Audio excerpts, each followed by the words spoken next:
नमस्ते सबैजनालाई। तपाईहरुको अनलाइन क्लास लिँदाखेरि जुमबाट साउन्ड आएन भने चाहिँ के गर्ने भनेर म सिकाउन गइरहेको छु। तपाईले के गर्नु पर्यो भने मोबाइलको सेटिङमा जानु।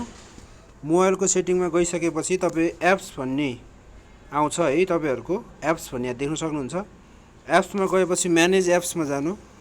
म्यानेज एप्स, त्यसपछि चाहिँ तपाईले हाम्रो युनियन एजुकेसनको एपमा जानु पर्यो है। युनियन एजुकेसन एप, युनियन एजुकेसनको एपमा क्लिक गरेर तपाईले यो पर्मिसन्स भन्ने छ, त्यो पर्मिसनमा क्लिक गरेर यो माइक्रोफोन देखिरहनु भएको छ, यसलाई चाहिँ तपाईले एलो गर्नु पर्यो। यदि तपाईहरुको डिनाइ भन्ने आएको छ भने तपाईहरुले क्लास जोइन गर्दाखेरि साउन्ड आउँदैन है, जोइन अडियो गर्दाखेरि साउन्ड आउँदैन। त्यही भएर के गर्नु पर्यो, एलोमा क्लिक गरेर सेभ गरिदिनु भयो भने बल्ल तपाईहरुको साउन्ड आउँछ है।